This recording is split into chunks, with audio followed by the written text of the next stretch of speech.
আমরা রাজনীতি করি, কোনো রাজনৈতিক নেতা সেনাবাহিনীর হাতে এভাবে সবংশে নির্বংশ হবেন এটা আমরা কখনো কামনা করি না। আমরা এই হত্যাকাণ্ডের নিন্দা জানাই। শেখ মুজিবুর রহমান অত্যন্ত বড় মাপের একজন নেতা ছিলেন, ইতিহাসই তাকে যথার্থ মূল্যায়ন করবেন।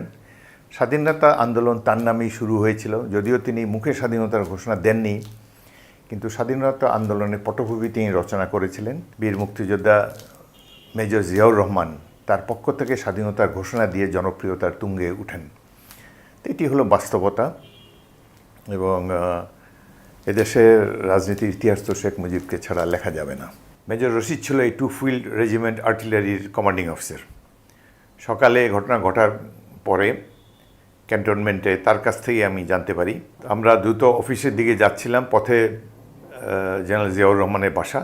কর্নেল সাফাত বললেন যে আমরা ঘটনাটি সেনা উপপ্রধানকে জানিয়ে যাই। তখন তার বাসায় গেলাম, তিনি বেরোয় এলেন, তখন শেভ করছিলেন খুব আর্লি ইন দি মর্নিং।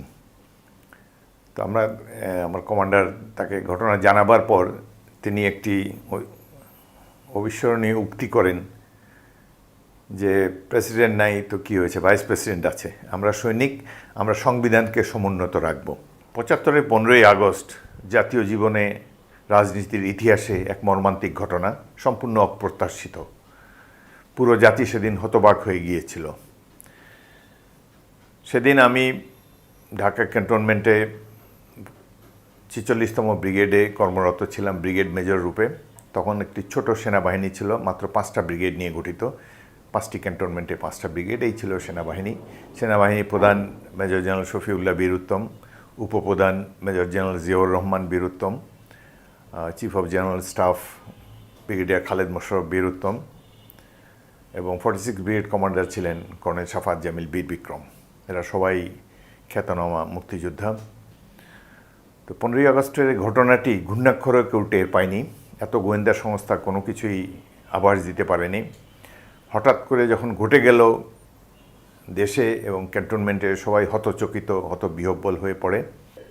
46 ব্রিগেডে 4টি ইউনিট ছিল, প্রথম ইস্ট বেঙ্গল, দ্বিতীয় ইস্ট বেঙ্গল, চতুর্থ ইস্ট বেঙ্গল, 16 ইস্ট বেঙ্গল এবং 2 field regiment artillery. Major Rashid ছিল এই 2 ফিল্ড রেজিমেন্ট আর্টিলারির কমান্ডিং অফিসার। সকালে ঘটনা ঘটার পরে ক্যান্টনমেন্টে তার কাছ থেকেই আমি জানতে পারি যে রাষ্ট্রপতি শেখ মুজিবুর রহমানকে হত্যা করা হয়েছে। তখন আমার প্রথম কাজ ছিল কমান্ডিং অফিসারের কাছে যাওয়া, কর্নেল সাফাত জামিলের কাছে গেলাম। আমরা দ্রুত অফিসের দিকে যাচ্ছিলাম, পথে জেনারেল জিয়াউর রহমানের বাসা। আমরা তার অধীনে জেড ফোর্সের মুক্তিযোদ্ধা ছিলাম। কর্নেল সাফাত বললেন যে আমরা ঘটনাটি সেনা উপপ্রধানকে জানিয়ে যাই। তখন তার বাসায় গেলাম, তিনি বেরোয় এলেন, তখন শেভ করছিলেন খুব আর্লি ইন দি মর্নিং। তো আমার কমান্ডার তাকে ঘটনা জানাবার পর তিনি একটি অবিস্মরণীয় উক্তি করেন যে প্রেসিডেন্ট নাই তো কী হয়েছে, ভাইস প্রেসিডেন্ট আছে, আমরা সৈনিক, আমরা সংবিধানকে সমুন্নত রাখব। এই কথাটি আজকে অনেকেই বিশ্বাস করবে না, বিশেষ করে যারা রাজনীতি করেন তারা মনে করেন যে আমি বিএনপি করি, আমি হয়তো জিয়াকে গ্লোরিফাই করার জন্য এই কথাটি বলছি। বাট এটি একটি সত্যি ঘটনা। কর্নেল সাফাত জামিল তার বইতে এই ঘটনাটি লিখে গিয়েছেন, আমরা দুজনই এর চাক্ষুষ সাক্ষী। জিয়া যে একজন প্রকৃত গণতন্ত্রমনা সৈনিক ছিলেন, রাষ্ট্রীয় কনস্টিটিউশনের প্রতি অনুগত ছিলেন, এই ঘটনায় তাই প্রমাণ। আমাকে বিকেলের দিকে গণভবনে রিপোর্ট করার জন্য chief of general staff brigadier Khaled Mosharraf ডাকেন। বঙ্গভবনের নিরাপত্তার জন্য 46 ব্রিগেডে সেনা পাঠাতে হবে, সেজন্য আমাকে ডেকেছেন।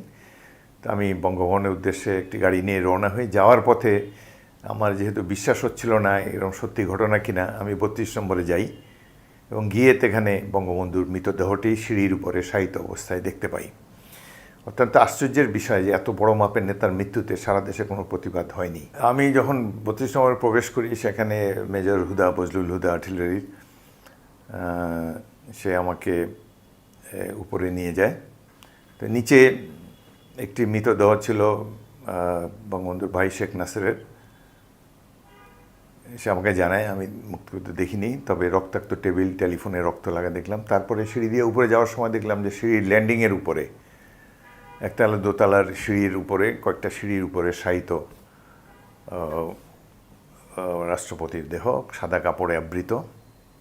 এটি দেখলাম। পরে সেখান থেকেই যখন দেখলাম যে যা কিছু শুনছি সবই সত্যি, তখন নিচে নেমে এসে বঙ্গভবনের উদ্দেশ্যে যাত্রা করলাম। সেখানে গিয়ে দেখলাম যে আওয়ামী লীগের পুরো মন্ত্রিসভা তারা আবার শপথ গ্রহণ করলেন খন্দকার মোশতাকের অধীনে। শুধু শীর্ষ 4 জন নেতা বাদে মন্ত্রিসভার সকল সদস্য সেখানে ছিলেন। তাজউদ্দিন আহমদ তো আগেই ছিলেন না সেখানে, মন্ত্রিসভার থেকে তাকে বাদ দেওয়া হয়েছে। তো এই ঘটনার এত বছর পর বিশ্লেষণ বিভিন্ন রাজনৈতিক দল যার যার দৃষ্টিকোণ থেকে বিশ্লেষণ করে। কারো কারো কাছে এটা জাতির সবচেয়ে ঘৃণিত একটি অধ্যায়, গণতন্ত্রকেই হত্যা করা হয়েছে বলা যেতে পারে, এবং একটি রাজনীতির জন্য একটি কলঙ্কিত ঘটনা বলে মনে করেন। অপর একটি গ্রুপ আছে যারা মনে করে যে এটিকে নাজাত দিবস হিসাবে, মুক্তি দিবস হিসাবে পালন করা উচিত। তো শেখ মুজিবুর রহমান অত্যন্ত বড় মাপের একজন নেতা ছিলেন, ইতিহাসই তাকে যথার্থ মূল্যায়ন করবেন। স্বাধীনতা আন্দোলন তার নামেই শুরু হয়েছিল, যদিও তিনি মুখে স্বাধীনতার ঘোষণা দেননি, কিন্তু স্বাধীনতা আন্দোলনের পটভূমি তিনি রচনা করেছিলেন এবং স্বাধীনতার ঘোষক বীর মুক্তিযোদ্ধা মেজর জিয়াউর রহমান তার পক্ষ থেকে স্বাধীনতার ঘোষণা দিয়ে জনপ্রিয়তার তুঙ্গে উঠেন। তো এটি হলো বাস্তবতা, এবং এদেশের রাজনীতির ইতিহাস তো শেখ মুজিবকে ছাড়া লেখা যাবে না। আমরা রাজনীতি করি, কোনো রাজনৈতিক নেতা সেনাবাহিনীর হাতে এভাবে সবংশে নির্বংশ হবেন এটা আমরা কখনো কামনা করি না। আমরা এই হত্যাকাণ্ডের নিন্দা জানাই। শেখ মুজিবুর রহমানকে হত্যা করা এটা তো রাষ্ট্রের কারো এই ধরনের সাহস না, এটা বিদেশি শক্তি সাহস জুগিয়েছে। বিদেশি গোয়েন্দা সংস্থা এগুলোর সাথে জড়িত অনেকেই এ ব্যাপারে লিখেছেন। আমরা অনুমান করি এই ধরনের কিছু ঘটেছে, এটার সাথে জাতীয় আন্তর্জাতিক শক্তি এটার সাথে জড়িত। না হলে এত বড় মাপের নেতাকে হত্যা করলো আর কিছুই ঘটল না সারা দেশে। সাথে সাথে আন্তর্জাতিক মহল থেকে যেসব স্বীকৃতিগুলো এসেছে, পাকিস্তান, চীন, বোঝাই যাচ্ছে যে এটি একটি আন্তর্জাতিক ষড়যন্ত্র। 15ই আগস্ট কারো জন্মদিন হতে পারবে না এমন কিছু নেই। জন্মদিন অনুষ্ঠান নিশ্চয়ই 15ই আগস্টও যার জন্ম সে জন্মদিন পালন করবে, এটি তার ব্যক্তিগত অধিকার।